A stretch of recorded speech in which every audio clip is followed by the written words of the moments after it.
विश्वविद्यालय सबसे जीवंत जगह होते हैं, ये एक वाक्य है, होने चाहिए। इस एक वाक्य में ऐसी अभिलाषा है कि होते हैं बना रहे।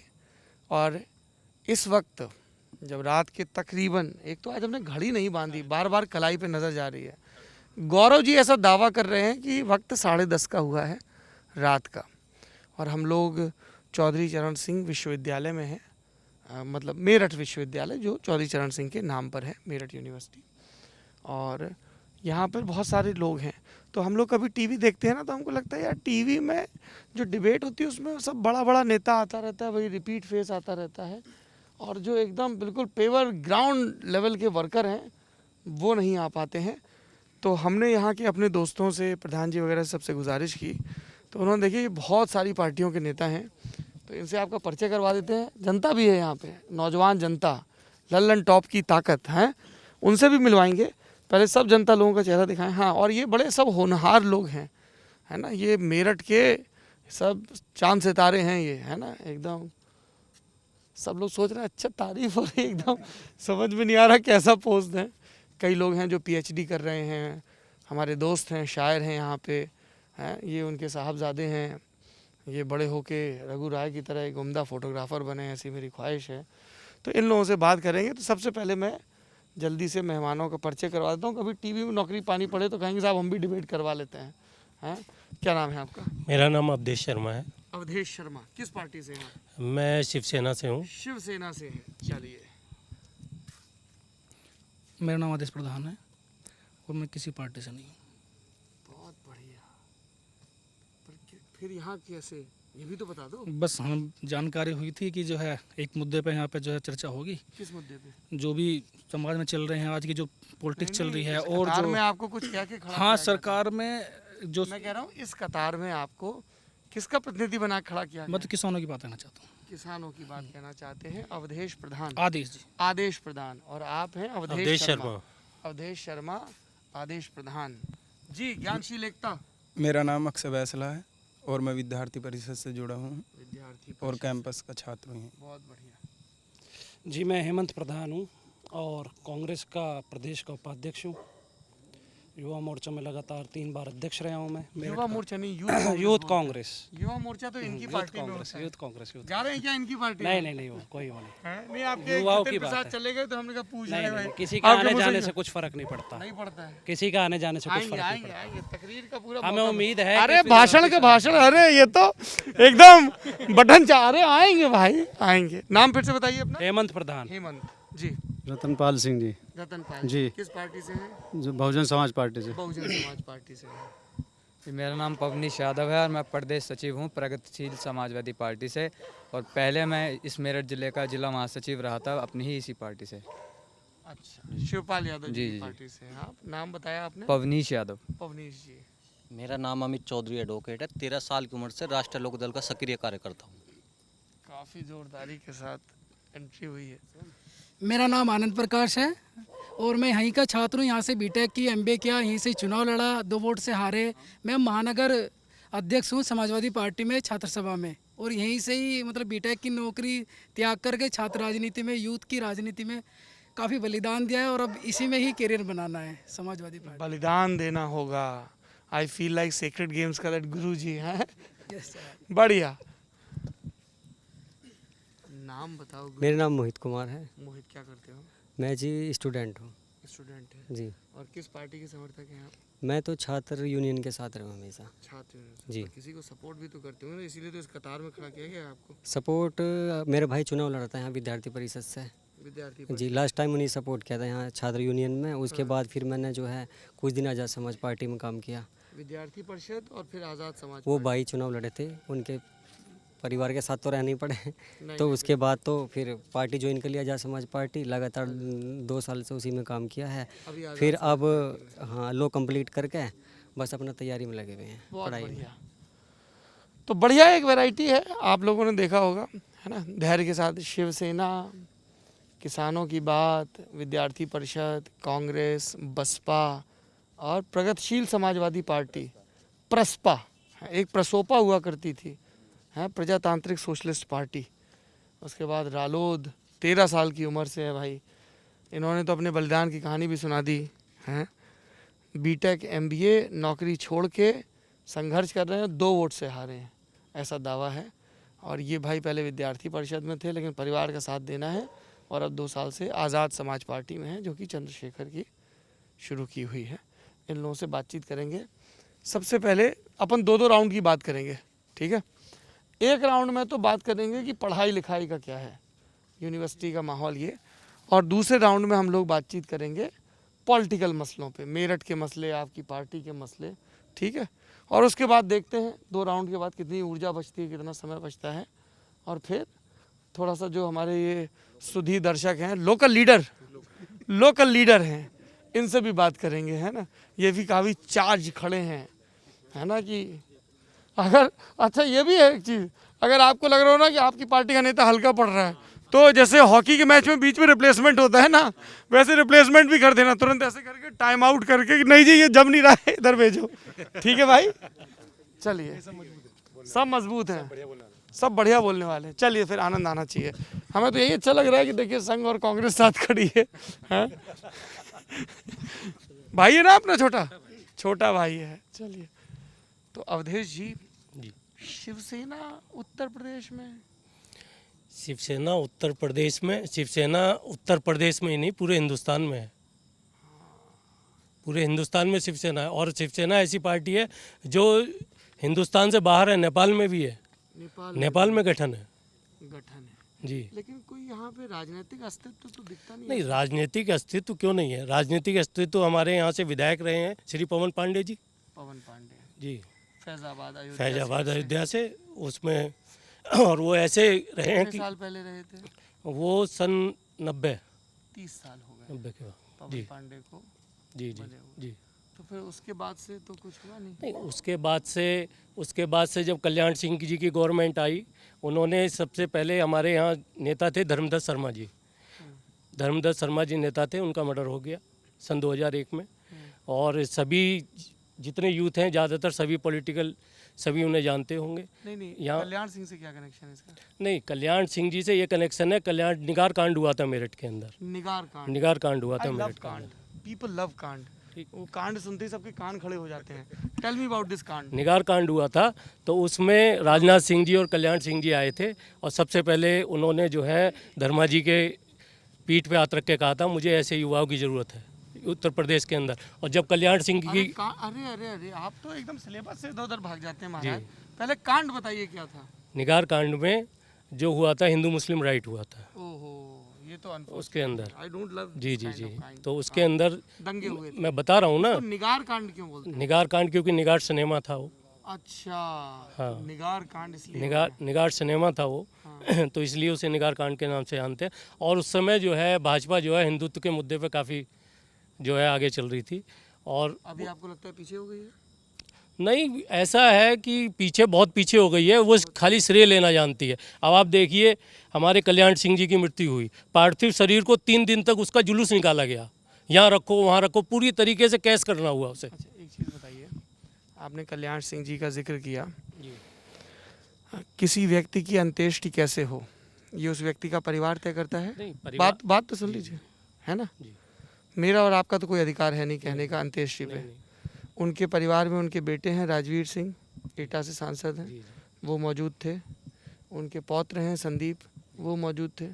तो परिवार ने जैसे तय किया अंत्येष्टि हो। नहीं, परिवार का आपने देखा होगा टीवी के ऊपर कितने परिवार के लोगों को दिखाया गया, केशव मौर्य, योगी आदित्यनाथ, यही बातें बताते रहे। उनकी पार्टी के नेता हैं, वो लोग गए। पार्टी को कल्याण सिंह के उसको कैप्चर कर लिया, उनके पार्थिव शरीर को। यानी कि हम हिंदू धर्म में ये होता है कि जल्दी से जल्दी, मृत्यु होने के बाद जल्दी से जल्दी, दूसरा दिन नहीं जाए उससे पहले जो है अंत्येष्टि कर दी जाती है। लेकिन यहाँ तो भाजपा वालों ने उसे बिल्कुल कैश किया, यहाँ रखा, वहाँ रखा, उधर रखा, इधर रखा, उसको एक इवेंट बना दिया। उनका ये कहना है कि उनके जो चाहने वाले हैं, चाहे वो कासगंज, एटा, तरौली वाले इलाके के हों, लखनऊ वाले, वो अपने श्रद्धा सुमन अर्पित कर रहे थे। ऐसा देश में पहले भी हुआ है, इंदिरा जी के समय भी हुआ है, नेहरू जी के समय भी हुआ है, जब पार्थिव शरीर को दर्शन के लिए रखा गया। अटल जी के समय भी हुआ है।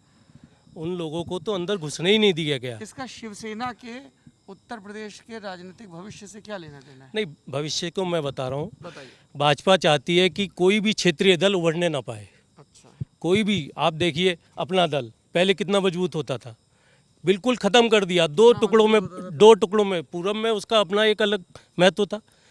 हाँ, महत्व था। दो टुकड़ों में बांट दिया। दल ने लोकसभा में खाता ही खोला है भाजपा के साथ आने नहीं, के बाद। उससे पहले बहुत मजबूत थी, विधायक उसके बनते रहे हैं, 5-5, 6-6 विधायक होते रहे हैं। वो तो अभी भी है। अब नहीं है, हैं? अब नहीं है इतने विधायक।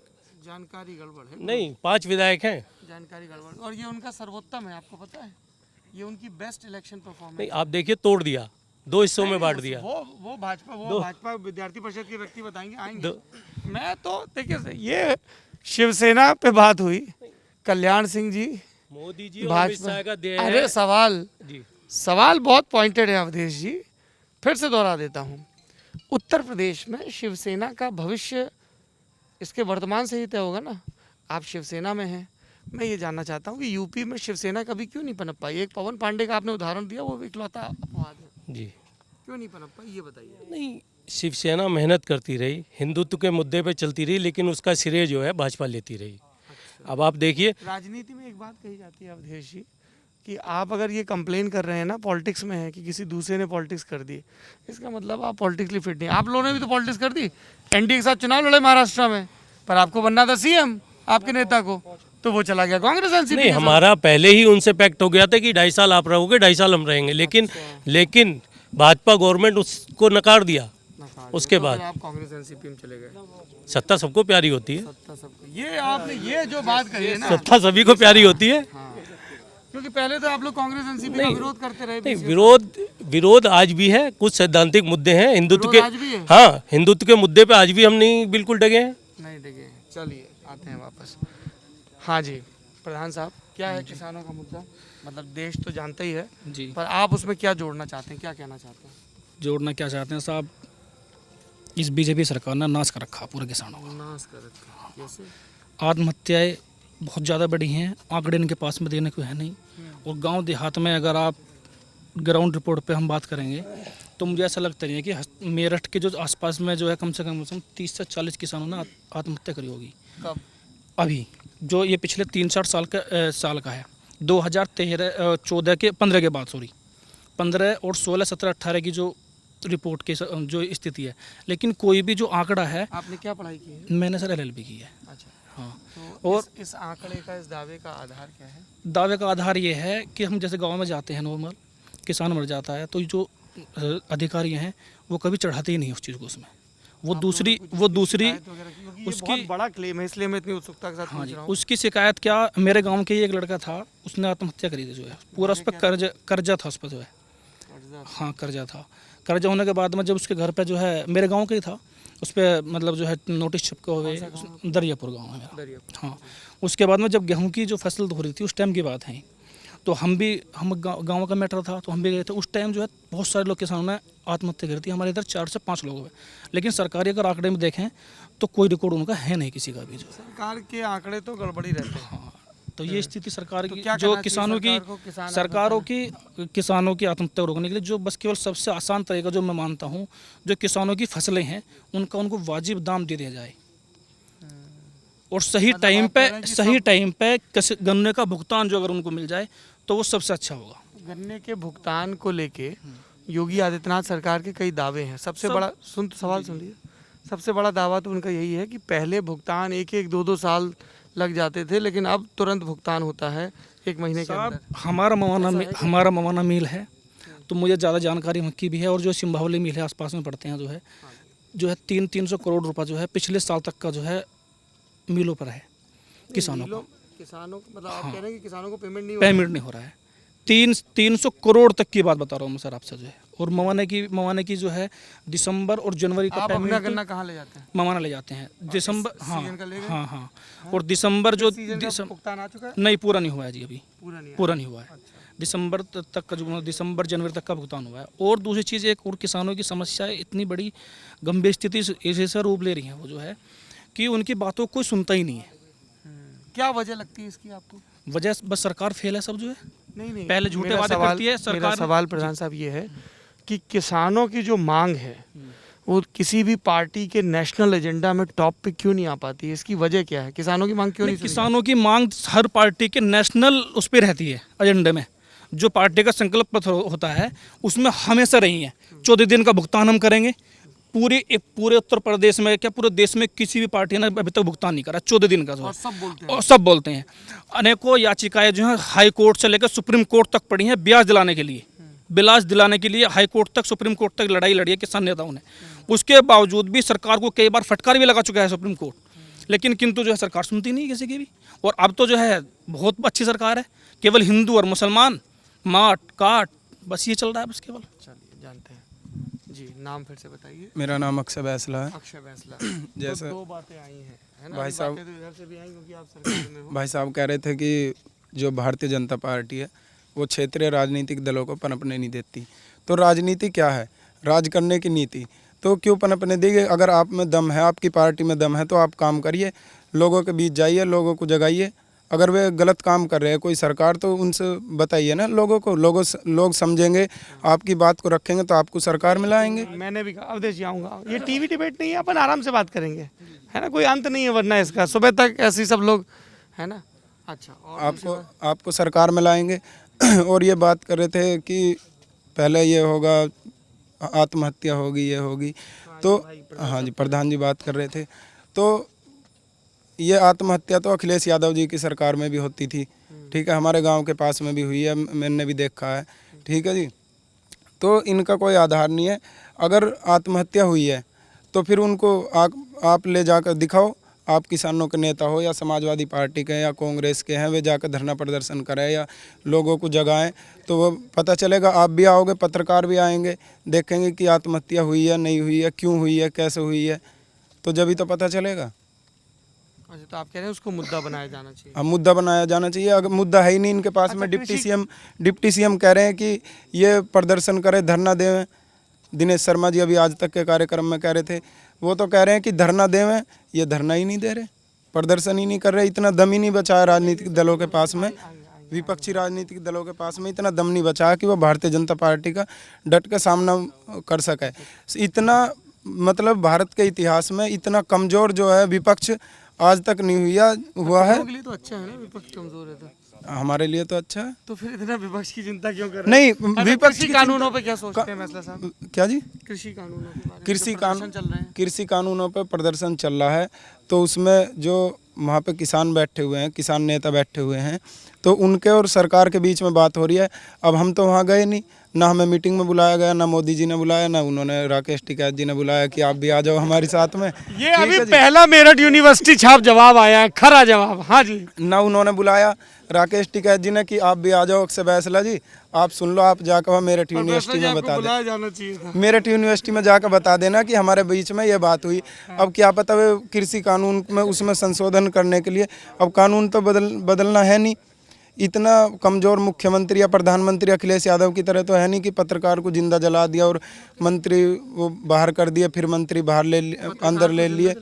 पत्रकार को जिंदा जलाया गया अभी उत्तर प्रदेश में जब उसकी समाजवादी पार्टी की सरकार थी, ठीक है जी। तो इतने कमज़ोर मुख्यमंत्री या प्रधानमंत्री तो है नहीं कि कोई फैसला लेने के बाद में, कानून बनाने के बाद में वापसी ले लेंगे उसे। अच्छा, मजबूत है इसलिए इसलिए वापस नहीं ले रहे। चलिए, हाँ जी साहब, नाम बताइए। हेमंत प्रधान। हेमंत प्रधान जी, बताइए क्या कहना चाहते हैं हेमंत?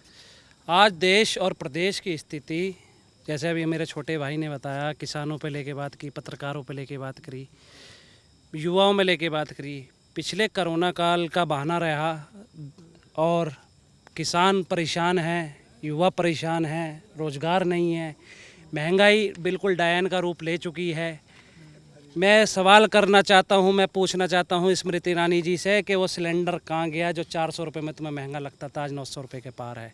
वही पेट्रोल डीजल आज 100 का आंकड़ा पार कर रहा है, जिसको लेके आप धरना प्रदर्शन देते थे। वही आज सब्जी दाल, तो आप कह रहे हैं महंगाई एक बड़ा मुद्दा है, बेरोजगार एक बड़ा मुद्दा है। ठीक बात। अच्छा, एक मुद्दा ये भी है यूपी में कि कांग्रेस की इतनी छीछल इधर क्यों हो गई है पिछले 30 साल में? संघर्ष कर रहे हैं हम लगातार, तो कर रहे हैं। मैं उससे आप कहाँ तो ये हेमंत प्रधान जी संघर्ष कर रहे हैं। मैं बिल्कुल मैं एक थोड़ा राजनीतिक कार्यकर्ता के तौर पे आपसे ये जानना चाहता हूँ कि 30 वर्ष में कांग्रेस की डिक्लाइन की वजह आपको क्या लगती है? वजह जनता ने नहीं स्वीकार किया, हम इस चीज़ को कहते हैं, लगातार कर रहे हैं। वजह तो कुछ भी हो सकती है, वजह तो जनता ही बताएगी, हम थोड़ी बता देंगे। आप लोग एनालाइज करते होंगे ना, उसी हिसाब से हाँ, रणनीति सुधार कर रहे हैं लगातार। मेरा हेमंत प्रधान जी, मेरा सवाल ये है कि मान लीजिए जैसे कोई बैट्समैन है, बैटिंग करने गया, एक बार आउट हुआ, 2 बार, 10 बार, तो वो एनालाइज करता है ना कि उसकी टेक्निक में कहाँ गड़बड़ थी, बैकफुट पे ज़्यादा आ रहा है, स्टांस में कोई गड़बड़ है, बाहर जाती बॉलों को टच कर रहा है, ऐसे करके होता है। तो आप लोगों ने क्या एनालिसिस की? हम किसी जाति संप्रदाय की राजनीति नहीं करते हैं। हम आपको बताते हैं, जब से उत्तर प्रदेश में भाजपा और क्षेत्रीय दलों ने अपनी दखल चालू की है, जब से उत्तर प्रदेश का चुनाव जातिगत चुनाव में बढ़ गया है, उस चीज़ का कांग्रेस को नुकसान पहुंचा है। तो ये जातिवादी राजनीति नहीं करनी हम चाहिए। जातिवादी राजनीति और करते हैं, हम ऐसे लोगों सबको के साथ सम्मान लाना लेते चाहिए कि हैं, नहीं लाना चाहिए। नाम कभी आप तो 17 में साथ लड़े। 17 में हम साथ लड़े, विचारधारा की लड़ाई है, ठीक है, लड़े हम साथ जब लड़े। आप साथ लड़ो नहीं तो नहीं, हम विचारधारा बिल्कुल है। लड़े नहीं। आप एक चीज़ बताइए, बाबरी मस्जिद से पहले, राम मंदिर कांड से पहले कांग्रेस सरकार में थी। हिंदू मुस्लिम की जो इन्होंने दूरी बनाई है, किसने? भारतीय जनता पार्टी ने, संघ के लोगों ने, उस चीज़ का हमें नुकसान पड़ा। तो जनता आप इस लोगों ने चीज़ को उसको- समझेगी। आपने उसको काउंटर करने के लिए क्या किया? उसका काउंटर हम नहीं करेंगे, हम समझा सकते हैं, जनता काउंटर करेगी हमारे साथ। जनता क्यों नहीं समझ रही आपके साथ? समझेगी, धीमे धीमे समझ रहा है। आने वाला 22 का इलेक्शन है, जनता ही इन्हें जवाब देगी। जनता जवाब देगी। जनता जवाब तो देगी, पर आपको ऐसा क्यों लग रहा है कि वो जवाब देती है जवाब, आपको ऐसा क्यों लग रहा है कि वो जवाब कांग्रेस के फेवर में होगा? क्योंकि लोकसभा ये तो चुनाव समय में तो बता एक सकता है सीट जी। थी, अभी तो हम कह ही सकते हैं कि हमारे फेवर में होगा। लोकसभा में तो एक अमेठी भी हार गए। चुनाव तो इंदिरा गांधी भी हार गई थी, अटल बिहारी भी हारते थे चुनाव। तो अच्छा, इसलिए चुनाव हारना जीतने से कुछ हो नहीं होता सर। चुनाव अटल बिहारी जी भी तो हारते थे, बिल्कुल ग्वालियर से हारे थे वो। ग्वालियर से हारे, ग्वालियर से हारे, मथुरा से हारे, लखनऊ से हारे, इंदिरा गांधी जी बलरामपुर से हारे, हारी, इंदिरा गांधी जी हारी, राहुल गांधी जी चुनाव हार गए। चुनाव का महत्व ही हार या जीत, दो ही चीज़ होती है। पहले बिल्कुल दुरुस्त बात कह रहे हैं जी सर। नमस्कार। जी नमस्कार, रतनपाल सर। रतनपाल जी, बताइए बसपा की क्या संभावनाएं लग रही हैं आपको? तो संभावना 2022 में सरकार बनाने की, माननीय बहन जी की। ऐसा क्यों लग रहा है आपको? ये तो 17 में भी दावा सुना था हमने, 12 में भी सुना था। देखिए 17 में, जिस समय 17 में सरकार बनी थी, उसके बाद काफ़ी लंबा समय हो गया था बीजेपी को, स्टेट से आउट थी 20 साल से, तो लोगों ने उन पर भरोसा जताया। अब जब उन्हें देख लिया तो ऐसा लग रहा लोगों को कि जो माननीय बहन जी का शासन था वो बहुत अच्छा था, लॉ एंड ऑर्डर था। ये सपा के साथ गठबंधन क्यों फेल हो गया? लोकसभा आप लोग साथ लड़े, फिर अलग हो गए। जी नहीं, लोकसभा लड़े जो माननीय नरेंद्र मोदी जी हैं, एक बार पूरे देश की या जनता सभी लोग ये चाहते थे कि 5 साल का समय देश के लिए बहुत कम होता है, भाई अगली बार उन्हें एक मौका देना चाहते थे। लोगों ने प्रधानमंत्री जी में विश्वास जताया। आज वो 19 के बाद जैसे हमारा चुनाव है, उसके बाद वो लगातार फेल हो रहे हैं। आपसे ये पूछ रहा हूँ कि आपका सपा से गठबंधन क्यों टूटा? नहीं, वो तो माननीय बहन जी का देखिए अपना एक कार्यकर्ता के तौर पे आपकी भी तो राय होगी। कार्यकर्ता की, उसका जो हमारा पूरब की तरफ था, जो यादव था मुख्य वोट बैंक, वो ट्रांसफ़र नहीं हो पाया गठबंधन पे। आप कह रहे हैं सपा का वोट आपके पास नहीं आया। जी जी जी, वो इसलिए उनका इसलिए माननीय बहन जी ने उस गठबंधन को तोड़ा। तोड़ दिया। चलिए जी, आप प्रगतिशील जी, जी। समाजवादी पार्टी से हैं, जी। तो इस पार्टी पे ये इल्ज़ाम लगता है कि ये बीजेपी की बी टीम है। देखिए, कहने वाले कहते रहेंगे पार्टी की बी टीम है, लेकिन हमें पता है कि हम प्रगतिशील समाजवादी पार्टी लोहिया की विचारधारा पे चलने वाली पार्टी क्या है। है लोहिया जी की विचारधारा? जी, सबको सामान्यता हो, लोहिया जी की है कि चाहे हिंदू हो मुसलमान हो, सबको एक प्रकार एक ही लाइन में रख के सब चीज़ को बराबर हिस्सा मिले। कुछ आपने लोहिया जी का साहित्य पढ़ा हुआ है क्या? जी, लोहिया जी का साहित्य तो नहीं, लेकिन उनके बारे में पढ़ा, जो सुनते हैं, ये बातचीत होती है उस चीज़ में तो पता है। और ये विचार देखे बी टीम तो ये कहने वाले कहेंगे जी, लोहिया जी के विचार है चाहे कोई हो, लेकिन हम तो ये तो शिवपाल यादव को लोहिया जी के विचार एकदम से 2017 के बाद कैसे सूझे? नहीं, ये तो पहले से ही है। ये तो पार्टी क्यों का पार्टी अलग गठन क्यों पार्टी का होनी गठन ही 17 में हुआ है। पहले तो इस पे एक मैं ही वही थी। पूछ रहा हूँ कि सपा से अलग क्यों होना पड़ा, आपको क्या लगता है? ये तो आपसी मतभेद है। और 2017 में जब आभास हुआ शिवपाल जी को कि गठबंधन होने वाला है, तो शिवपाल जी उस जगह उस व्यक्ति से के साथ चुनाव नहीं लड़ेंगे जहाँ उनका सम्मान को ठेस पहुँची हो। जहाँ किसने उनके सम्मान को ठेस पहुंचाई? ये मायावती जी 2017 में था। मायावती जी तो 2019 में 2017 में कांग्रेस थी, उसके बाद 18 में आए, तो आभास उनको पहले से हो रहा था। उनके विचारों की लड़ाई थी, उनको सम्मान नहीं मिल पा रहा था। हम जो कार्यकर्ता, जो हम पार्टी के पदाधिकारी हैं, उन्हें सम्मान्यता और वो नहीं मिल पा रहे थे, इसलिए शिवपाल जी ने पार्टी अपनी अलग कर दी ताकि हम लोग अपने विचार, ताकि हम पार्टी हम रहे। क्या उद्देश्य है प्रगतिशील समाजवादी पार्टी का? प्रगतिशील समाजवादी पार्टी हर वर्ग को साथ लेकर चलेगी और किसान हो, मजदूर हो, ये कोई तो भी हो। पैम्फलेट में छपने वाली बात है। नहीं नहीं नहीं, जो उद्देश्य क्या जो है? है यूपी की सत्ता में आना है। जो तो सत्ता में आएंगे, अगर जनता चाहेगी, जनता अगर विचार हमारे पार्टी जी के जो विचार है जो वो अगर जनता तक पहुंचता तो है, अभी जनता पंचायत चुनाव चाहती है। लड़े थे आप लोग, कितना जीते? पंचायत से चुनाव लड़े थे, बहुत कम लोग ही जीते हैं, लेकिन अगर आवाज़ लगा जाए तो 20-30 हैं हमारे पास। 20 में। जी नमस्कार। नमस्ते जी। 13 साल की उम्र तो बड़ी 13 बालिग साल उम्र की होती है उम्र में पॉलिटिकल एक्टिविस्ट बनने की। बिल्कुल, हाँ जी। इतनी जल्दी आप में समझदारी आ गई? बिल्कुल छपरौली क्षेत्र से है तो समझदारी तो बचपन छपरौली से है, हाँ। क्या बात है, बताइए। तो समझदारी तो बचपन से जायज़ है, बड़े बुजुर्गों के किस्से सुनते हैं। तो अभी क्या पढ़ाई आप एडवोकेट? मैंने LLM किया है विश्वविद्यालय से क्या बात। और मेरठ कचहरी में प्रैक्टिस करता हूँ। उसमें उस बार का मेंबर हूँ जहाँ किसानों की मसीहा चौधरी चरण सिंह जी उस बार को सुशोभित किया। हाँ, चौधरी साहब की तो पॉलिटिक्स का ये बड़ा केंद्र है। जी जी। तो ये बताइए, जो उधर एक भाई कह रहे थे कि किसानों का मुद्दा पॉलिटिकल, मतलब किसानों के मुद्दे पे खूब बात होती है, लेकिन वो एकदम प्रभावी नहीं हो पा रहा कि पॉलिटिकल पार्टियां मजबूर हो जाएं उस पर ध्यान देने के लिए। ऐसा क्यों हो रहा है? प्रभावी कैसे होगा जब कंपनी बन रही सरकार? अच्छा। बताओ जब ये देश कोरोना काल में सब घर बैठे थे, संसद का विशेष सत्र बुला के आनंद फानन में उस बिल को पास किया गया, जिसका बिल जो है बाद में पास हुआ और गोदाम पहले बन गए, तो बात कहाँ माननी जाएगी? बताओ जी। तो चौधरी साहब ने हमेशा किसानों की लड़ाई लड़ी, कभी जातिवाद की लड़ाई नहीं लड़ी। और सबसे अच्छी बात ये रही कि वे इस राजनीतिक सफ़र में अपना बेदाग जिंदगी जी के गए। लेकिन दुखद इस बात का है कि यह पश्चिम की जनता, पश्चिम उत्तर प्रदेश की जनता, ये किसान लोग उनके अंतिम दर्शन भी नहीं कर पाए। और इस भारतीय जनता पार्टी की सरकार ने उनके साथ क्या क्या जुल्म नहीं किया। चौधरी साहब की जब भारत तुगलक रोड, जहाँ किसानों का दिल बसता है इस देश के किसानों का, जब माननीय अमित शाह जी उस टाइम भारतीय जनता पार्टी के राष्ट्रीय अध्यक्ष थे, वे किसी सदन के सदस्य थे। चौधरी साहब भी अपनी पार्टी के राष्ट्रीय अध्यक्ष थे। वेंकैया नायडू जी उस टाइम पे संसदीय कार्य मंत्री थे, और उन्होंने ये मामला सबसे पहले उन्हीं के आदेश पे ये भारत तुगलक रोड खाली किया गया। क्योंकि सरकार ने ऐसा नियम बनाया है ना कि किसी भी पूर्व सांसद को आवास नहीं दिया जाएगा। नहीं लागू होता, सबके सवाल सुन। जी जी। और दूसरा नियम ये है कि जो राष्ट्रीय पार्टियां हैं उनके अध्यक्ष को ऐसा विधान है कि आवास मिलेगा। तो सवाल सुन लीजिए। तो राष्ट्रीय पार्टियां कौन कौन सी हैं आपको पता होगा। तो राष्ट्रीय लोकदल राष्ट्रीय पार्टी नहीं है, क्षेत्रीय पार्टी है। तो उन्होंने उस नियमों का हवाला दिया कि भाई ऐसे नियम बने हैं। हालांकि हमने कैराना के बाई इलेक्शन में ये चीज़ नोटिस की थी कि चौधरी अजीत सिंह से घर खाली करवाना एक इमोशनल मुद्दा बन गया था लोगों के लिए।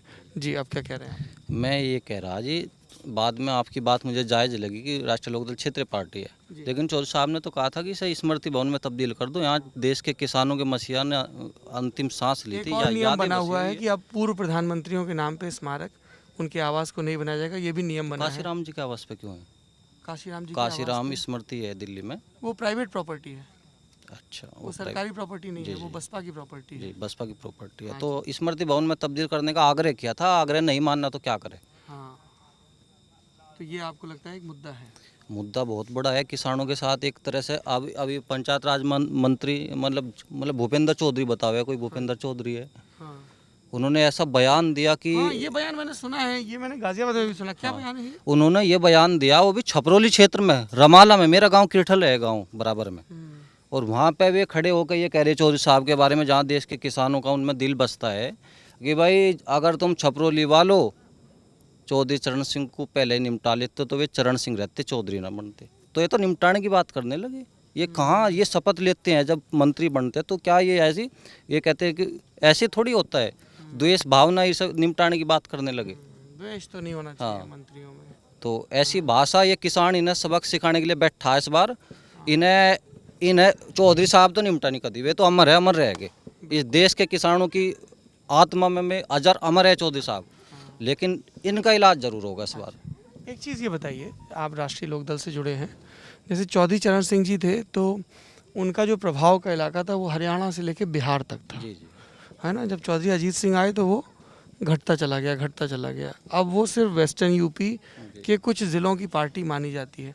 तो ये राष्ट्रीय लोकदल का प्रभाव घटने की वजह क्या लगती है आपको? राष्ट्रीय लोकदल का प्रभाव देखो, कुछ जो चौधरी साहब के साथ जिन लोगों ने काम किया, उनमें शरद यादव जी, माननीय मुलायम सिंह यादव जी हुए, लालू सब यादव लोगों ने अलग पार्टियां क्यों इन बना ली? सब लोगों ने अलग पार्टियां बनाई, सबको अपनी चौधरी साहब के निधन के बाद, चौधरी साहब ने जो है मतलब निधन के बाद चौधरी अजीत सिंह जी 20 साल अमेरिका में नौकरी करके आए थे, IITN थे। किसानों की राजनीति में जब किसानों का मन था कि उन्हें जो है मतलब एक तरह से प्रमोट किया जाए किसानों के नेता के रूप में, वो प्रमोट भी किया, लेकिन चौधरी साहब की विरासत सिमटने का जो है कारण यही रहा कि सब लोगों ने अपनी महत्वाकांक्षाएं उनकी बढ़ी, अपनी अलग पार्टियां उन लोगों का ये कहना था ना कि भाई हम तो पार्टी में इतने सब बरस से हैं, जैसे मुलायम सिंह यादव की बात करें जो इनकी पार्टी के नेता हैं, वो 67 में पहली बार विधायक हो गए थे। जी जी तो अब 67 से लेके 87 तक उनको तो 20 साल का अनुभव हो गया, 77 में मंत्री भी हो गए। जी जी और चौधरी अजीत सिंह अमेरिका से पढ़ के आए तो उन्होंने कहा कि भाई इनको मुखिया बना दे रहे हो तो हमारी तो मेहनत बेकार होगी, वंशवाद लागू हुआ। जी जी तो सबने फिर अपना अपना रास्ता खोज लिया। हाँ जी, तो ये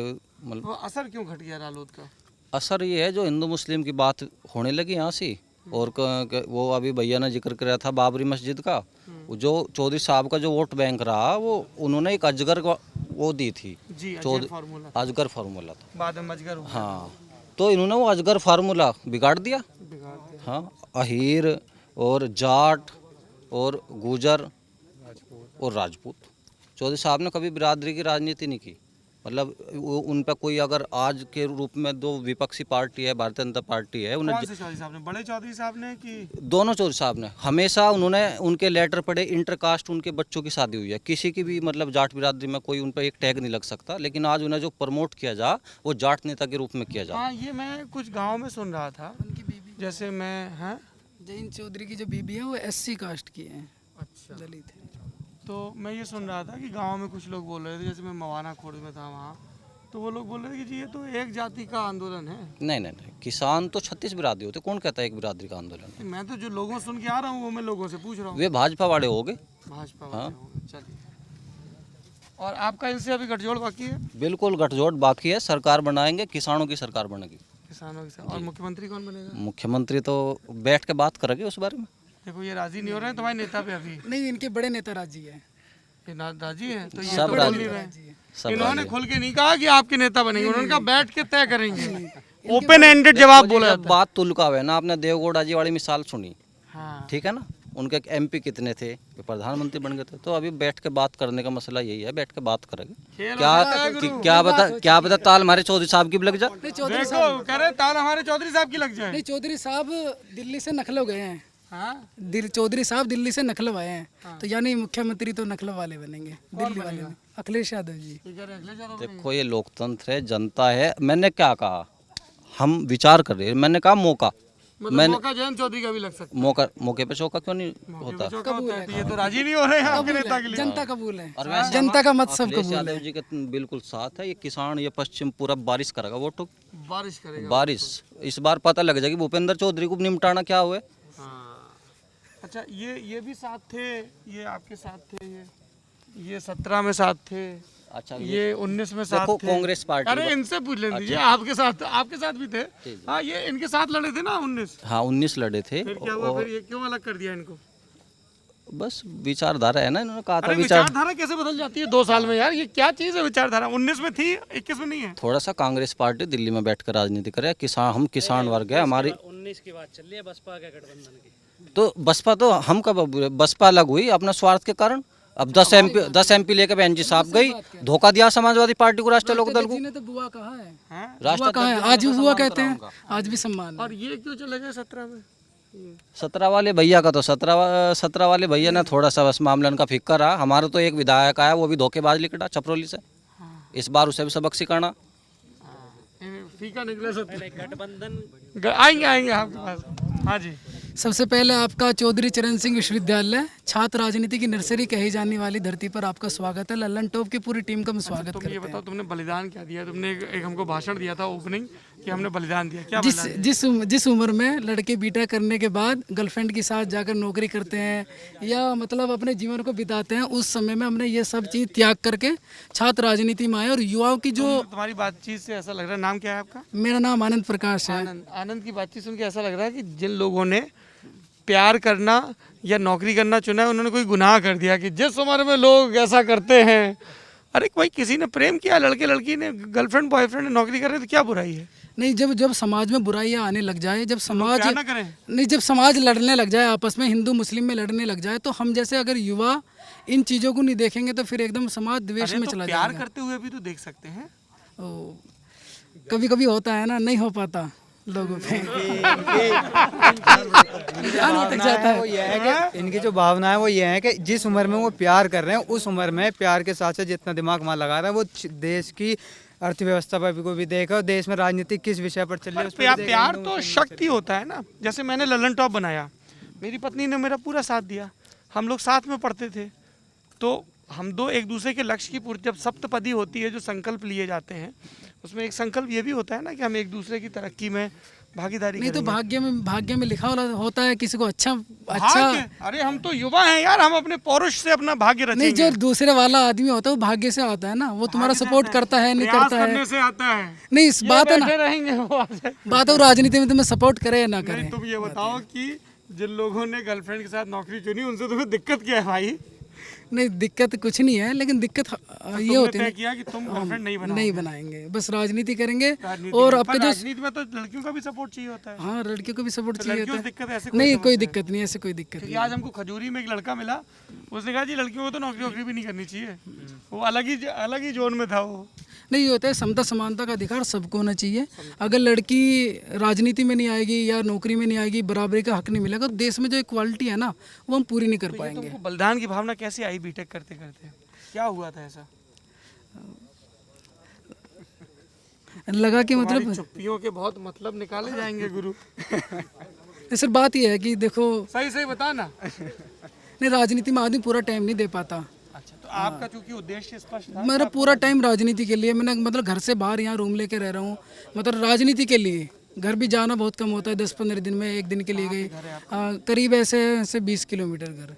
हाँ, तो मतलब यहीं रह के मतलब पूरे दिन पॉलिटिक्स करना, पूरे दिन लोगों से मिलना, लड़कों से मिलना, समस्या लेना, मतलब क्या समस्या है एजुकेशन में, क्या बदलाव हुआ है, कितनी समस्या है। आपने देखा होगा ये नई जो शिक्षा नीति आई उसके बारे में आप क्या सोचते हैं? जो आपने पढ़ा है ड्राफ्ट? हाँ, पढ़ा है ड्राफ्ट। जो नई शिक्षा नीति आई है, इन्होंने इसमें मतलब कोई बदलाव नहीं करा। इनकी मतलब एक जो बदलाव ये है कि मतलब इस नई शिक्षा में पूरी की पूरी कॉपी पेस्ट करी गई है। किसी ने कहा, इन्होंने कहा था कि मतलब कांग्रेस ने ये नीति बनाई थी कभी बहुत पहले, मतलब कुछ लोगों के जो तर्क आए कि इन्होंने ठाके पूरी कॉपी पेस्ट कर दी। अब इसमें नई शिक्षा नीति गुरु पढ़ी नहीं है, जैसे इन्होंने लोहिया जी को नहीं पढ़ा है। नहीं, लोहिया जी की बहुत सारी बातें हैं जो मैं पढ़ता हूँ, वैसे याद नहीं है। पढ़ना चाहिए। मैं मतलब पढ़ूंगा, आपकी इस बात बात मुझे का अच्छी बड़ा लगी, हिमायती मुझे हूँ वो कि लगा। अलग अलग दलों के राजनीतिक कार्यकर्ता अपनी पार्टी का लिटरेचर तो खूब पढ़े हैं। और लोहिया जी जो कि मुझे बहुत पसंद है व्यक्तिगत रूप से, है ना। तो राम मनोहर लोहिया जी ने अलग अलग विश्वविद्यालयों में जो भाषण दिए, अलग अलग किताबें लिखी, भारत माता धरती माता लिखी, जाति व्यवस्था पर एक किताब लिखी, बहुत किताबें लिखी। उनकी प्रेरणा से लोगों ने इतना काम किया। मकबूल फिदा हुसैन ने हैदराबाद में बद्री विशाल पित्ती का जो भवन था उसमें रामायण की श्रृंखला के चित्र बनाए। तो लोहिया जी के बारे में अध्ययन करिए खूब। मस्तराम कपूर ने पूरी लोहिया ग्रंथावली एडिट की है, उसको मंगवाइए और जाति के सवाल पे, सांप्रदायिकता के सवाल पे, किसानों के सवाल पे लोहिया जी ने क्या लगा उसको पढ़िए, है ना। पार्टी की पॉलिटिक्स तो चलती रहेगी पर अध्ययन करिए। तो ये आप बताइए, अब आपसे थोड़ा इधर से चक्का घुमा देते हैं, मेरठ यूनिवर्सिटी की क्या समस्याएं हैं? इस विश्वविद्यालय में मतलब जब से आपको 2017 रेस्टिकेट क्यों किया गया, पहले तो ये बता दो। अभी हम एक सवाल के लिए गए थे। मैंने सर इसका सवाल का जवाब दीजिए। किसके पास गए? रजिस्ट्रार जो यहाँ के महोदय कुल सचिव, वो उनसे जो सवाल किया, उन्होंने कहा नहीं मैं तुम्हें क्यों बताऊंगा, तुम तो मेरे काम में बाधा डाल रहे हो। मैंने सर बाधा कहाँ है, ये हमारा हक है, आप हमें बताइए ना। आप हमारा टाइम है पूछने का, आप बताइए। एक टाइम होता है पूछने का कि नहीं मैं नहीं बताऊँगा। सवाल ये था कि मतलब कुछ बच्चों के जो नंबर में है उनमें नंबरों में डिफेक्ट था। मैंने सर आपको दोबारा चेक कराइए, मैंने इसको दोबारा चेक कराया। उन्होंने नहीं दोबारा चेक नहीं होगी, इनकी कॉपी ऐसी है। मैंने सर इनकी कॉपी निकलवाइए, इनका हक अपना राइट है इनका अपनी कॉपी दोबारा चेक करने का। जो आरटीओ होते हैं उसमें भी लगा हुआ होता है। विश्वविद्यालय के क्या मसले हैं तो उस पर उन्होंने रेस्टिकेट कर दिया। उस पर रेस्ट्रिक्ट करने जाइए, अन्याय प्रतीत होता है, क्योंकि मुझे दूसरा पक्ष नहीं पता तो मैं जजमेंट नहीं दे सकता। मतलब समस्याएं इस कोने से ले या इस कोने से ले, समस्या इतनी है, बहुत जटिल है। मतलब पूरा विश्वविद्यालय एकदम बंद हो चुका है। मतलब यहाँ कैंटीन बंद हो गई।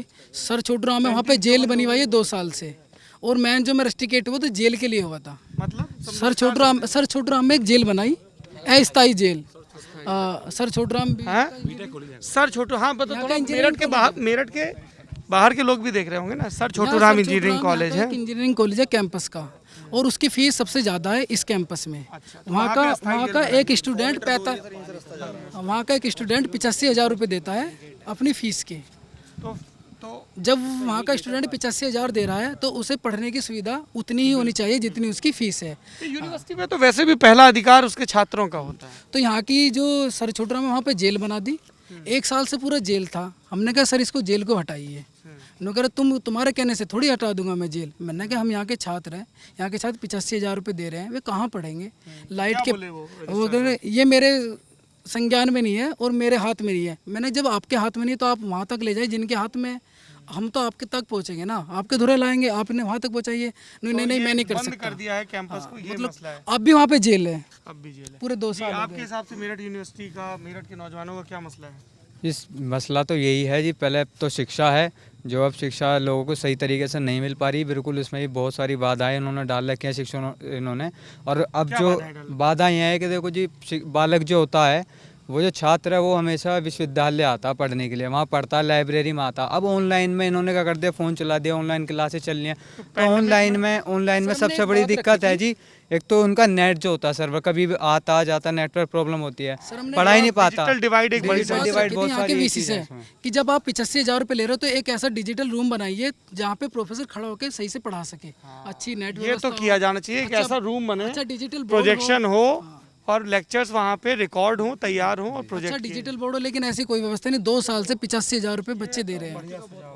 जी। मेरठ यूनिवर्सिटी या मेरठ के नौजवानों के क्या मुद्दे हैं? देखिए, शिक्षा के मैटर पर तो देखो सरकार ये फेल ही हो रही है, क्योंकि 2 साल से कोरोना के नाम पे इन्होंने बोर्ड के बच्चों को भी प्रमोट किया, होना बड़ा नुकसान उठाना तो पड़ा। कैसे एग्जाम कैसे कराते महामारी के दौरान? महामारी के में जिस तरह इलेक्शन हो रहा है प्रदेश में, जिस तरह ब्याह शादी हो रहा है हजारों मंडप में, तो और बाकी सबके चक्कर में तो दूसरी वेव और भयावह हो गई। नहीं ऐसा नहीं है ना। इलेक्शन के लिए जब हम लोग कर सकते हैं, बच्चे तो वैसे भी सोशल डिस्टेंस से बैठते हैं, उनके जो बोर्ड की परीक्षा होती है वो मैन होती है, देश का आपके भविष्य है। हिसाब से देश का एग्जाम भविष्य करवाने हो। चाहिए थे? बिल्कुल कराने चाहिए थे, और विपक्ष पार्टी को भी इससे कमजोर, ये इसमें कमजोरी विपक्ष पार्टी की रही है, चाहे वो बसपा का भी मैंने चाहे कोई- किसी की भी पार्टी रही हो। देखो मैं पार्टी शिक्षा की बात कर रहा मैंने हूँ, कहा कि बसपा का भी मुझे कोई ऐसा बयान नहीं दिखा कि आप प्रमोट मत करिए, एग्जाम कराइए। तो वे सभी की कारण जो विपक्ष में बैठे उनकी बहुत बड़ी कमजोरी है कि तुम देश के भविष्य को खराब कर रहे हो। तुम लोग कोई बोल नहीं रहे, किसी भी मुद्दे पे नहीं बोल रहे कि बच्चों के भविष्य के लिए। वहाँ पर लाखों हो रही है, देखा भी आपने। अब इन्होंने नंबर अपने हिसाब से रख दिए बच्चों के, जो जैसा जिसके रखने थे, ज्यादा कम ज्यादा, जिसके ज्यादा करने कर दिए, वहाँ को देख थोड़े रहते। कौन है आपका परिचय क्या है? मेरा नाम नितिन बालियान है। अच्छा, आप किस पार्टी से हैं?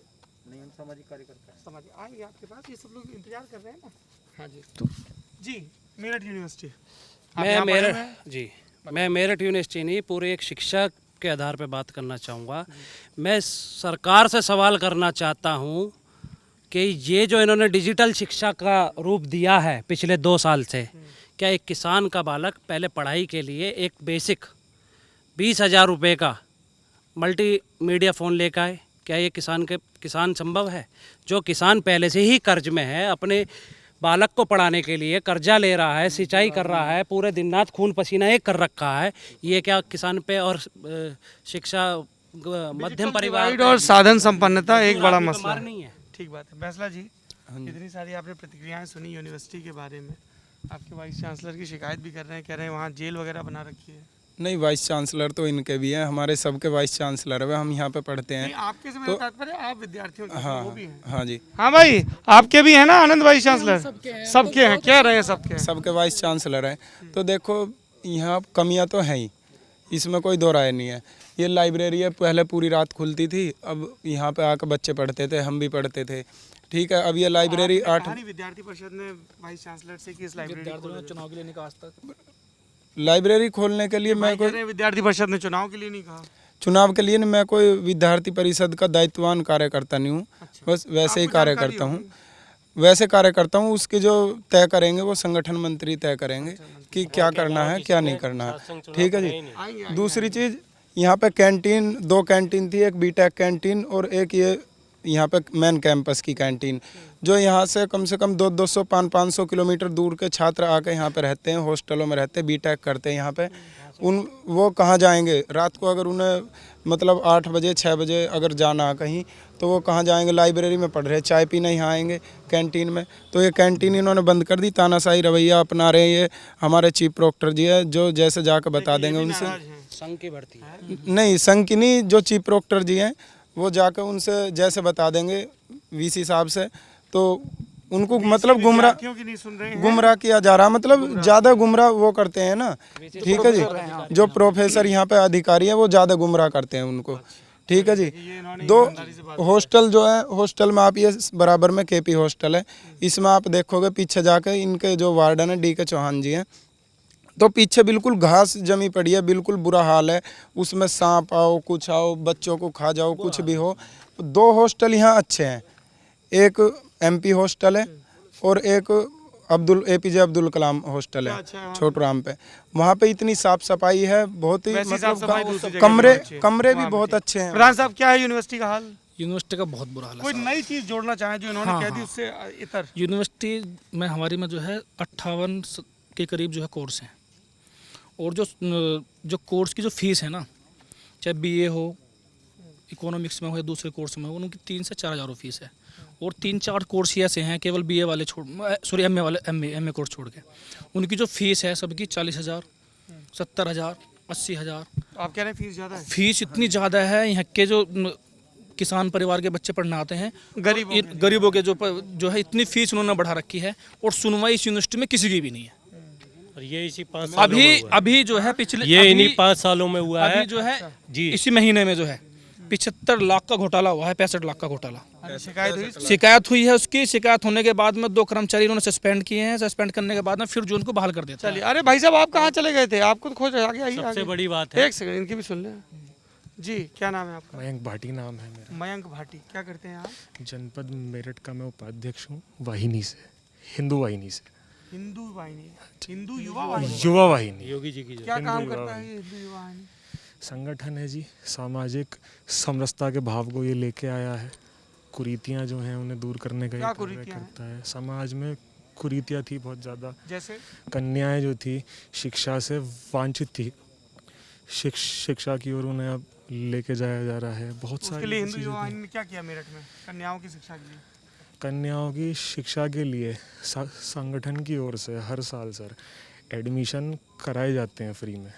यदि कोई बालक है, वो इच्छुक है पढ़ने का, कन्या है, कोई वांछित है शिक्षा से, शिक्षा उस तक नहीं पहुंच पा रही है, तो संगठन के माध्यम से एडमिशन उसका किया जाता है।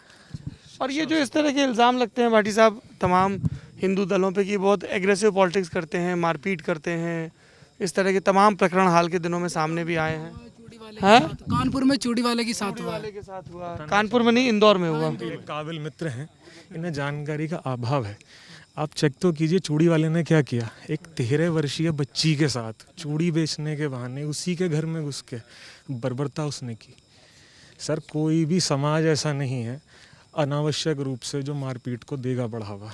आप ही सोचिए सर, कल को आपके भी बच्चे हैं, आपके घर में घुस के कोई इस प्रकार का कार्य करेगा, आप क्या करेंगे सर? पर वहाँ पे जो लोग हैं वो बता रहे हैं कि ये तो अगले दिन क्रॉस FIR करवाई गई। सर, आदमी जब हकीकत सामने आ रही है और मीडिया उसे नहीं दिखा पा रहा है, किसी भी कारणवश या उन तक बात नहीं पहुंची, जो भी रहा, मुझे उसका इतना वो नहीं, लेकिन जो चीज़ें हैं वास्तविकता को आप झुटला नहीं सकते सर। कब तक नहीं झुटलाएंगे आप? चलिए, अभी थोड़ा जो बहुत सारे लोग धैर्य के साथ खड़े हुए हैं। लाठी के दम पे बात जो है दबाव है, लाठी के दम पे या सरकार लोगों की आवाज़ बंद करे। अब हाथरस कांड आपने भी सुना, पूरे देश ने सुना, कैसे रात की तरह महिलाओं का इन्होंने अपमान करा। वो इस देश की बेटी थी। सपा में बहुत है। आजम खान जी ने स्टेटमेंट दिया था साहब, जया प्रदा के लिए जो स्टेटमेंट दिया था 19 में, सर आप कहाँ भूल गए? सपा में बहुत है। महिलाओं का सम्मान, अखिलेश यादव जी उस मंच को साझा कर रहे थे सर, और तब ये स्टेटमेंट दिया गया था सर। सपा में बहुत सम्मान है सर। आप नेशनल क्राइम रिपोर्ट ब्यूरो की रिपोर्ट पढ़ेंगे तो अखिलेश यादव जी ने 2017 से पहले इस उत्तर प्रदेश को इतना ऊंचाइयों पे पहुंचाया, किस ऊंचाइयों पे, कानून व्यवस्था ध्वस्त, बिल्कुल बेरोजगार, और यहाँ पे हत्याएं, डकैती, लूट और चोरी की क्या इल्जाम लग रहा है? सर सपा पे इल्जाम बराबर हो रही है, बराबर। तुम कहीं भी कोई भी रिपोर्ट ले लो, बराबर, बल्कि और ज़्यादा हो रही है। यही सही है। जैसे भी संगठन से बीजेपी पूछ लो। सरकार ने मुद्दे पे आए थे कि भी भ्रष्टाचार, बलात्कार, गुंडागर्दी खत्म करेंगे, तो अपने वादे पे खरे अभी यहाँ उतरे। पे सरदना के पास एक गांव है, वहाँ पे एक दलित को घोड़ी पे चढ़ने से रोका, बल्कि उसे पीटा, मैटर है इस तरह के, खूब ऐसा पीटा, बल्कि वहाँ पुलिस के जो प्रशासन ने क्या किया? जो यहाँ के अभी कौशिक है, प्रभात कौशिक, वे अच्छे हैं। प्रशासन ने वहाँ पुलिस भिजाई, प्रशासन ने अपने तरीके से वहाँ पे पुलिस पहुँचाई, जबकि वहाँ पे पुलिस ने पहले कोई कार्रवाई नहीं करी। वहाँ के जो विधायक है ठाकुर संगीत सोम, उनका ही बीजेपी के विधायक है, लेकिन वहाँ पे बहुत बुरी तरीके से उसको पीटा गया दूल्हे को। मेरी बात सुनो। इन्होंने महिलाओं का बेटी बचाओ बेटी पढ़ाओ का नारा दिया। इनका एक विधायक रामरिंदर सेंगर, वो मतलब मूछ भी स्टाइल में बड़े रखा था, सगल था उसका कि मेरे कुलदीप सेंगर, कुलदीप सॉरी पार्टी में थे। हाँ, उसके पहले इनकी पार्टी में थे। भाजपा में भी रहे, सपा में भी रहे। करतूत तो भाजपा में करी, हमारे पास तो शुद्ध था। कहाँ मिली हिम्मत? कहाँ उसे अपराध करने की हिम्मत भाजपा में मिली ना, वहाँ बचाया गया। बिगड़ा तो भाजपा में जाके हमने तो संभाल कर कहते हैं कि रखा। उसको सजा मिल गई। कहाँ सजा मिल गई? उन्ना आप मेरी बात सुनो सर, एक देश की बेटी जो इंसाफ के लिए भटकती रही, उसने हादसे का रूप देने के लिए उसका पूरा परिवार कुचलवा दिया। आप लोगों का धन्यवाद है, मीडिया ने दिखाया, पत्रकारों ने दिखाया, न था वो तो कुछ उस पर वो ही नहीं हो रहा था।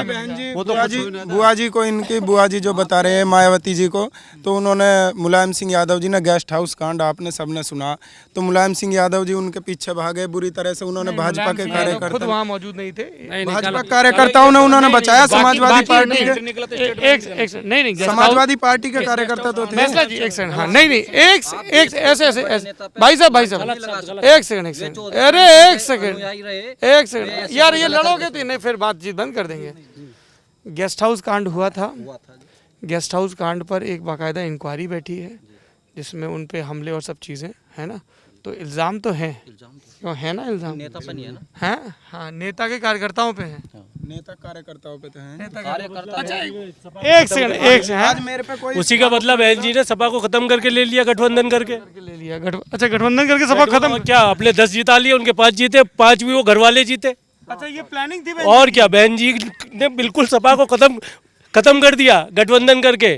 और गेस्ट हाउस बिल्कुल उनके खिलाफ तो वहाँ भी आग लगी और मृत्यु हो गई लड़की की। ये तो अब कोई स्पष्टीकरण तो है नहीं जी इस चीज़ का कि वो अब ये मुझे आपकी ईमानदारी मैं बात कह रहा जी, एक आ रहा हूँ भाई, बाकी लोगों की भी सुन लूँ। हाँ, मैं इनसे पूछना चाहता हूँ, जो ये भारतीय जनता पार्टी की बात कर रहे हैं। मेरा नाम पवन है। पवन क्या करते हैं? जो अभी जिला मैं भी समाज के लिए कार्य करता हूँ, और किस पार्टी से जुड़े हैं? समाजवादी पार्टी से। समाजवादी पार्टी। हाँ बताइए। जो इन्होंने अभी जिला पंचायत चुनाव में इनके लोगों ने साड़ी खींची, इन्होंने करा क्या है? बताओ भाई, ये जिला पंचायत चुनाव, भाई यार हम ही को बना लें तो वीडियो, या तुम ही बना लो। हैं? किसके लिए बना रहे हो गुरु वीडियो? इधर आओ, आ जाओ। क्या नाम है तुम्हारा? मैं सबके लिए बना रहा हूँ। मेरा नाम मनीष है। मनीष, ये जो शूट कर रहे हैं ना, जी, कैनन का कैमरा है, कौन सा है जी? मार्क 4। इस पे वीडियो आ रहा है, तुम भी आ रहे हो जी, हैं, तो वो तो अपलोड हो ही जाएगा। तुम मोबाइल को क्यों तकलीफ दे रहे जी, हो? जी, जी, जी। हैं? तुम्हें लग रहा है कि ये वीडियो आएगा नहीं? नहीं, आ जाएगा। फिर क्यों बना रहे हो? वो लेट आएगा, ये जल्दी अपलोड कर देगा। हाँ, आप लेट करोगे, ये जल्दी अपलोड कर देगा। अच्छा। जी, नॉर्मल सी बात। नहीं, आप थोड़ा हमें बना लेते हो, है ना? क्या करते हो आप? मैं स्टूडेंट हूँ क्या पढ़ाई कर रहे हो? जी। मेरा BA लास्ट ईयर और मैं B फार्मा अब तैयारी कर रहा हूँ। बी फार्मा की तैयारी कर, बढ़िया। हाँ भाई फैसला साहब, ये कुछ हाँ जी, पंचायत तो चुनाव की बात- पंचायत चुनाव का जी ऐसा है, यहाँ से जो हमारे जिला पंचायत अध्यक्ष बने हैं वे गौरव चौधरी जी कुसैडी वाले, ठीक है जी। तो समाजवादी पार्टी के जो वो थे कैंडिडेट जिला पंचायत अध्यक्ष के, उन पे 2 वे थे, प्रस्तावक और एक अनुमोदक। अजी सुनो, खींचने की नहीं, बात सुनो। प्रस्तावक और अनुमोदक इनके अभी सुनो ना, प्रस्तावक और अनुमोदक ही भाग गए, तो भारतीय जनता पार्टी क्या करेगी इसमें? साड़ी खींचोगे? प्रस्तावक और अनुमोदक भी भाग गए। भैया मैं आपको एक सेकंड, लड़ेंगे नहीं, लड़ोगे तो बंद कर देंगे। ये तो सारी पार्टियां करती आई हैं। अखिलेश यादव के टाइम में भी उन्होंने अपने 63 जिताए थे, उन्होंने भी यही सब अपनाया था। भैया ने बात करी है, जिला पंचायत अध्यक्ष के भैया ने बात करी है कि यहाँ पे इस तरह से हुआ। जो प्रस्तावक थे उनकी वाइफ को सस्पेंड किया गया, उन पर खुद मुकदमा, उनके पिताजी पर मुकदमा।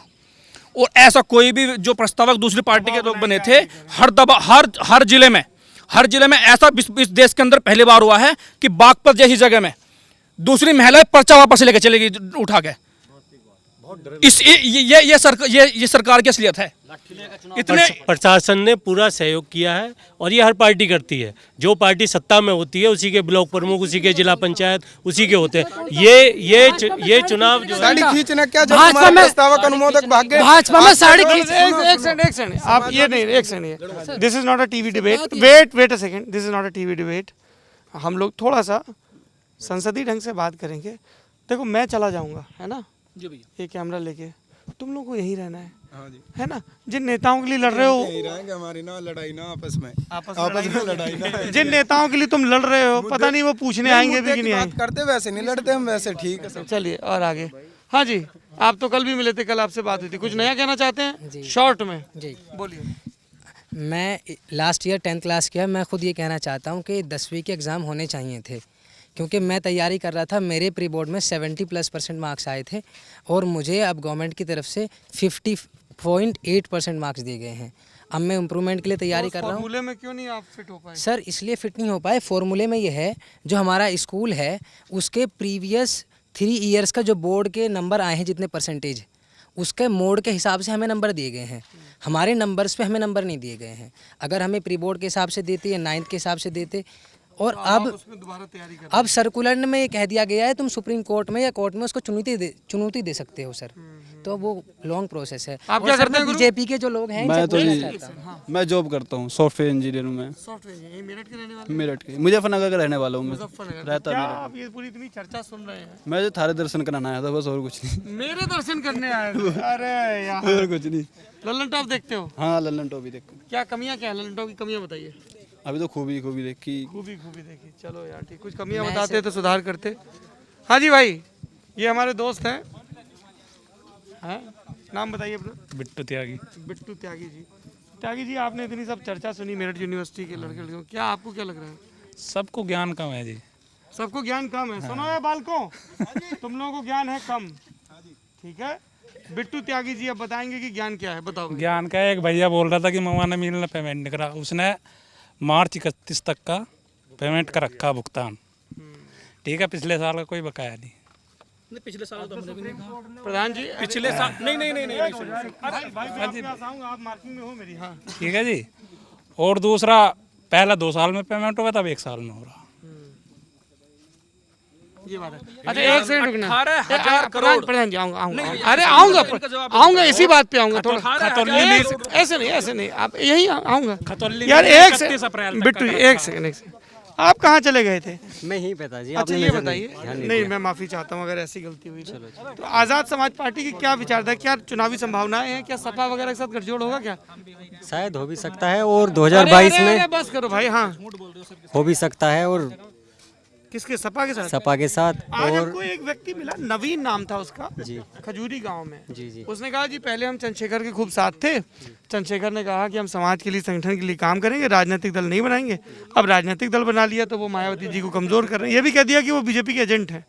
आपको क्या लगता है? देखो, अगर जनता के बीच जाकर राजनीति करनी है तो दल तो बनाना पड़ेगा, और जनता के भलाई के लिए दल बनता है, और राजनीति एक दल संगठन से होती है। तो क्या गठजोड़ है सपा के साथ? वो तो हमारे राष्ट्रीय अध्यक्ष जी बताएंगे। आपका क्या मन है? हमारा मन ये है कि जिसमें जनता की भलाई हो उसके साथ। तो बड़ा नेताओं वाला जवाब हो गया।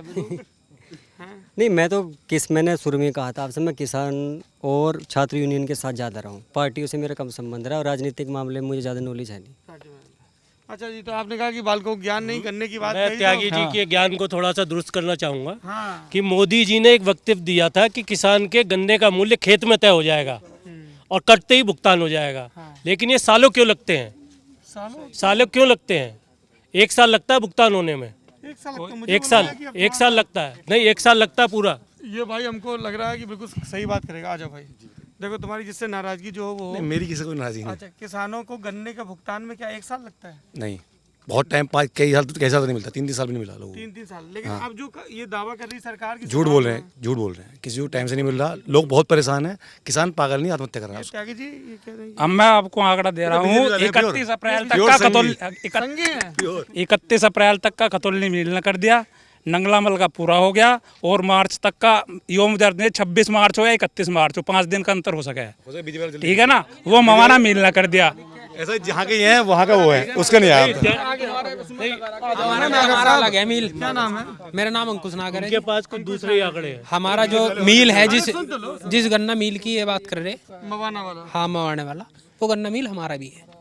तो ये जो है त्यागी जी के घर जो है वो अलग एक, मतलब इनके यहाँ आता होगा, मतलब इनका बैंक से या इनका उससे बैंक त्यागी जी से पैचअप होगा। 60 बीघे गन्ने काश्तकार हूँ। है 60 बीघे का। कितने का भुगतान हो गया? सारा हो गया टोटल खतौली मिल का। खतौली मिल त्यागी जी कहाँ रहे हो? छोटा मवाना कहाँ है? खतौली कहाँ है? तो भैया सेंटर नहीं लगता है। अरे गन्ने के लिए आपस में गन्ना ना चला। तुम्हारे यहाँ सेंटर कैसा? एक सेकंड तुम्हें कोई नॉलेज नहीं। एक सेकंड त्यागी जी, हाँ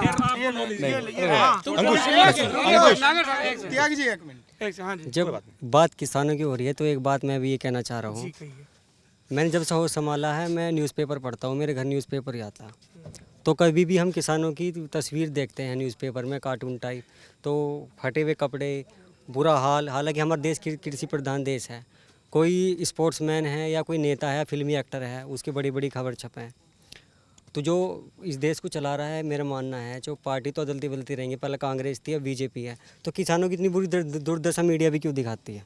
मीडिया क्यों दिखाती है या क्यों नहीं दिखाती? हाँ, मतलब ऐसा क्यों दिखाते हो? कार्टून इस बुरे हाल में दिखाते हैं। हम तो सब किसान परिवार से ही जुड़े हुए हैं यहाँ पर। मतलब आप कह रहे हैं किसान संपन्न है, उनको बुरे में न दिखाएं, ये कह रहे हैं? किसान संपन्न नहीं है, किसान कहना संपन्न क्या चाह रहे हैं? हम ये कहना चाह रहे हैं, जो वो है, जो अखबार में जो उसका कार्टून टाइप आता है किसान का, बुरी हालत में क्यों दिखाया जाए वो उसे? गरीब किसान को दिखाते तो वो गवर्नमेंट तो कोई भी हो, चाहे बीजेपी है या पहले कांग्रेस थी, उसमें भी ऐसे दिखाया, या इसका मतलब किसान की कभी, इस किसान की स्थिति कभी सुधरेगी नहीं। किसान की स्थिति सुधरी तो नहीं है। देखो भाई, स्थिति ये भी तो एक बात है, या नहीं? आपने बिल्कुल दुरुस्त बात कही।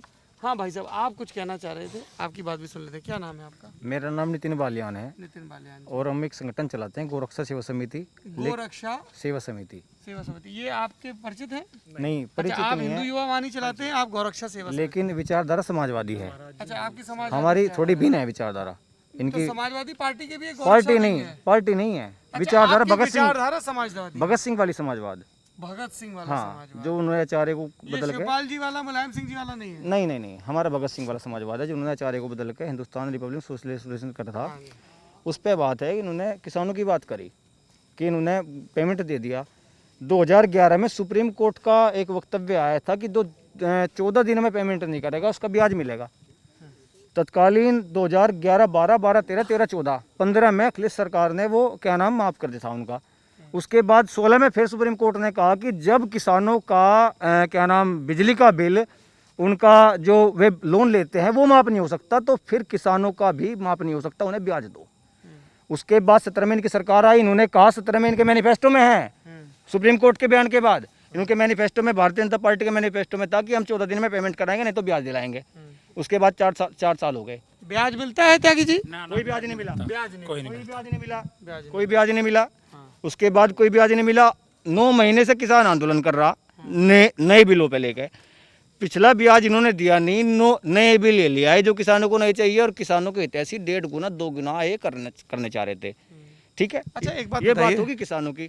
अब दूसरी बात जो मैं बीच में उस टाइम बोल रहा था, वो महिलाओं की बात पे था। इन लोगों ने कहा कि समाजवादी में ऐसा हो रहा था, भारतीय जनता पार्टी में। मैं बीच में नहीं पढ़ना चाहता, ना मैं किसी पार्टी से हूँ। मैं सिर्फ इन लोगों से इतना पूछना चाह रहा था कि हाथरस में मैं उसी रात पहुँच गया था जिस समय उस बहन के साथ भी मामला हुआ था। हिंदू धर्म की ये बात करते हैं, हिंदू धर्म में रात को किसी महिला को या किसी बेटी को, किसी पुरुष को भी जलाना, हिंदू धर्म में रात को हिंदू धर्म में किसी शव को रात को जलाना सही नहीं माना जाता। इनके पुलिस ने उस बहन का रात को अंतिम संस्कार कराया। मैं वहीं पर रात को गया। क्या कह रहे थे? सर, हिंदू कोई धर्म नहीं है, सनातन है धर्म। सनातन का मतलब सनातन धर्म ही है सर। सर, आपके जहन में बस गया है हिंदू और मुस्लिम, हम तो बात ही नहीं करते। लड़िए नहीं आपस में, एक सेकंड। तो ये जो बात कह रहे हैं हाथरस की, उस पर क्या कहना है? सर, हाथरस कांड पर मैं कुछ नहीं कहना चाहूँगा। क्यों? आप तो बाकी चीजों पे इतना मुखर होके बोल रहे हैं। सर, बाकी चीज़ों पर मैं बोल रहा हूँ, भाई ने हाथरस कांड पे क्यों नहीं बोलेंगे? उसी रात ये वहाँ पहुँच गए थे। बुलंदशहर के कांड पे कौन बात करेगा सर? बुलंदशहर पे हम करेंगे तुम्हारे कौन बात करेगा sir? Bharatiya Janata party join कराई, जो इंस्पेक्टर सुबोध कुमार था उन्हें, कौन बात करेगा? जो इंस्पेक्टर सुबोध कुमार था उन्हें तुमने भारतीय जनता पार्टी ज्वाइन कराई उनके हत्यारों को। सीए के नाम पे एक 12 साल की बच्ची से 200 बार बलात्कार किया गया, उस पर कौन बात करेगा सर? कहाँ पे हुआ ये? दिल्ली में सर। सर न्यूज पे चला था ये। सीए के नाम पे? हाँ जी सर, वहाँ जो ये हुआ उसकी कौन बात करेगा सर? वो प्रोटेस्ट करने वालों को सीएनआरसी का जो शाहीन बाग में आंदोलन चल रहा था, मेरे पास, आपके पास तो खैर पूरी जानकारी है, उन लोगों ने भारतीय जनता पार्टी ज्वाइन कराई, इनकी पार्टी ने ज्वाइन कराई। पिछले अभी इसी महीने की बात है, 9 वर्ष की बच्ची का क्या नाम, इनकी जो मीनाक्षी लेखी जी हैं उसके सांसद के अंतर्गत आती है, 4 लोगों के द्वारा क्या नाम कब्रिस्तान में शमशान घाट में बलात्कार कर दिया गया। इनकी मीनाक्षी लेखी जी पता लेने नहीं गए। ये बेटी बचाओ बेटी पढ़ाओ वाले लोग हैं। जैसे यहाँ के बहुत सीनियर छात्र हैं, वो काफ़ी उन्हें ज्ञान भी है। अच्छा, हाँ हाँ, जी जी जी जी, उनसे बात कर लेते हैं, फिर ख़त्म करते हैं, बातचीत काफ़ी लंबी हो गई है। मेरा नाम डॉक्टर दीपक कुमार है। डॉक्टर दीपक, किस चीज़ पे पीएचडी की है डॉक्टर दीपक आपने? मैंने इतिहास विषय में डॉक्टर अंबेडकर दर्शन का दलित चेतना के विकास में योगदान पर अपना रिसर्च कार्य पूरा किया है। ये बताइए, जैसे हम लोग अभी बहुत सारी चर्चा कर रहे थे हाथरस कांड तमाम चीज़ों पे, मेरा अनुभव ये है 38 साल की उम्र में कि देश में जाति व्यवस्था अभी भी है, है ना? लोग अपनी अपनी जाति को लेकर लड़ते हैं, असर्ट करते हैं, लोग गाड़ियों पे लिखवा लेते हैं अपनी जाति, जातियों के संगठन बने हैं, है ना? ये कैसे ठीक होगा? बाबा साहब तो इतनी चेतना वाली बात कर गए हैं, तो वो जो अम्बेडकरवादी चेतना है उसका प्रचार प्रसार कैसे होगा? अम्बेडकरवादी प्रचार प्रसार की जब हम बात करते हैं, बाबा साहब को हम पढ़ते हैं, जो मैंने वहाँ रिसर्च किया है, तो जो आर्थिक विकास होता है और जो सामाजिक विकास होता है और राजनीतिक, ये सब एक दूसरे के पहलू हैं। जब तक हम आर्थिक रूप से और सामाजिक रूप से मजबूत नहीं होंगे, और उसके लिए हमें राजनीतिक रूप से भी मजबूत होना पड़ेगा। जब डॉक्टर अंबेडकर आरक्षण की बात करते हैं, तो आरक्षण का एक क्राइटेरिया जो आजकल आप सोशल मीडिया पे देखते हैं कि आर्थिक रूप से है, वो आर्थिक रूप से नहीं है। एक सामाजिक पिछड़ापन जो होता है उसे दूर करने की बात भी डॉक्टर अंबेडकर ने की है। तो जो ये एक ताना बाना है, एक आदमी को ऊपर लाने का, एक आदमी को अवसर देने का, जो आरक्षण व्यवस्था लागू की गई थी, वो एक एजुकेशन के माध्यम से, एक शिक्षा के माध्यम से ही एक आदमी को ऊपर उठाया जा सकता है। उसे राजनीति क्षेत्र में एक तरीके से एक प्रतिनिधित्व देकर, आर्थिक रूप से मजबूत करके, एक रोजगार देके, और सामाजिक स्तर तभी सुधरेगा। एक बार कहने से कि एक आदमी आर्थिक रूप से मजबूत हो गया, सामाजिक स्तर नहीं सुधरता, क्योंकि सामाजिक ताना बाना जो है, वो जातिवाद का जो ताना बाना, वो इतना क्लिष्ट है वर्तमान में भी, कोई इतनी आसानी से नहीं सुधरता। तो राजनीतिक रूप से भी आदमी को मजबूत होने की बात। अच्छा, अब मुझे ये बताइए कि दलित हितों की बात करने वाली, वैसे तो सब पार्टियां on the face of it कहती हैं, पर अगर हम बिल्कुल प्रैक्टिकल पॉलिटिक्स की बात करें तो यहाँ पे मायावती, उनका वेस्टर्न यूपी में एक बड़ा दलित वोट बेस, और अब चंद्रशेखर की पार्टी आ रही है, आज़ाद समाज पार्टी, इन दोनों के बारे में आप क्या सोचते हैं? ये इनके अपने राजनीतिक हित हैं दोनों के।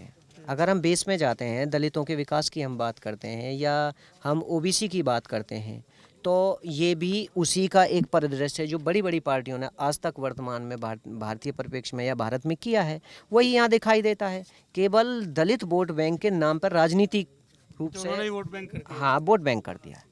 तो ये राजनीति जो है वो सामाजिक बदलाव का जरिया नहीं बन पा रही है। नहीं बन पा रही है। ये इसी बात पे ये बात ख़त्म करेंगे फ़िलहाल। आप ईमानदारी से ये अपने आप से, अपने इर्द गिर्द के लोगों से पूछिएगा कि आखिरी दफ़ा ये कब हुआ था जब किसी नेता ने किसी सामाजिक विषय पर कोई बात मजबूती से कही हुई हो और उसको लोगों ने माना हो। हमारे नेताओं का इलेक्टोरल पॉलिटिक्स में तो असर हमें दिखता है अलग अलग रूप में, लेकिन हमारे घर, हमारे समाज, हमारी संस्कृति को उतना असर क्यों नहीं दिख रहा है? क्या नैतिक आधार नहीं रहा, कथनी करनी का फ़र्क नहीं रहा, अब वो आइकन नहीं रहे, उनका असर नहीं रहा? क्या वजह है? कमेंट बॉक्स में ज़रूर बताइए। आप देख रहे हैं लल्लन टॉप।